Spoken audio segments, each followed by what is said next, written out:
Chapter 10.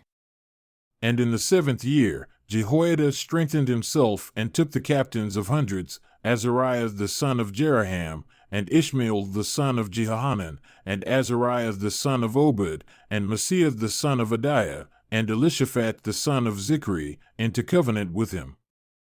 And they went about in Judah and gathered the Levites out of all the cities of Judah, and the chief of the fathers of Israel, and they came to Jerusalem.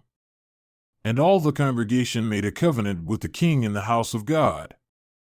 And he said unto them, Behold, the king's son shall reign, as the Lord has said of the sons of David. This is the thing that you shall do: a third part of you entering on the Sabbath, of the priests and of the Levites, shall be porters of the doors. And a third part shall be at the king's house, and a third part at the gate of the foundation. And all the people shall be in the courts of the house of the Lord. But let none come into the house of the Lord, save the priests and they that minister of the Levites. They shall go in, for they are holy. But all the people shall keep the watch of the Lord.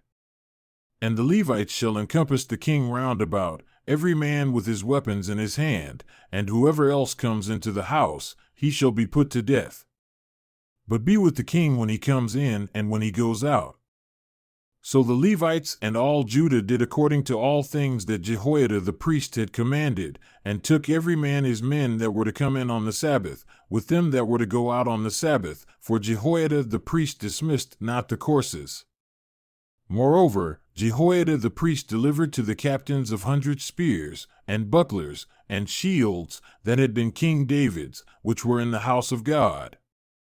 And he set all the people, every man having his weapon in his hand, from the right side of the temple to the left side of the temple, along by the altar and the temple, by the king round about.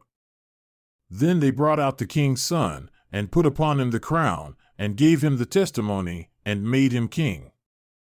And Jehoiada and his sons anointed him and said, God save the king. Now when Athaliah heard the noise of the people running and praising the king, she came to the people, into the house of the Lord. And she looked, and behold, the king stood at his pillar at the entering in, and the princes and the trumpets by the king. And all the people of the land rejoiced and sounded with trumpets, also the singers with instruments of music, and such as taught to sing praise. Then Athaliah rent her clothes, and said, Treason, treason. Then Jehoiada the priest brought out the captains of hundreds that were set over the host, and said unto them, Have her out of the ranks, and whoever follows her, let him be slain with the sword, for the priest said, Slay her not in the house of the Lord.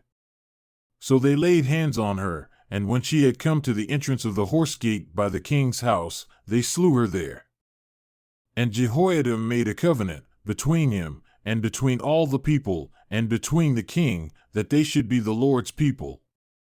Then all the people went to the house of Baal and broke it down, and broke his altars and his images in pieces, and slew Mattan the priest of Baal before the altars. Also, Jehoiada appointed the offices of the house of the Lord by the hand of the priests, the Levites whom David had distributed in the house of the Lord, to offer the burnt offerings of the Lord as it is written in the law of Moses, with rejoicing and with singing as it was ordained by David. And he set the porters at the gates of the house of the Lord, that none who was unclean in anything should enter in. And he took the captains of hundreds, and the nobles, and the governors of the people, and all the people of the land, and brought down the king from the house of the Lord. And they came through the high gate into the king's house, and set the king upon the throne of the kingdom. And all the people of the land rejoiced. And the city was quiet after they had slain Athaliah with the sword.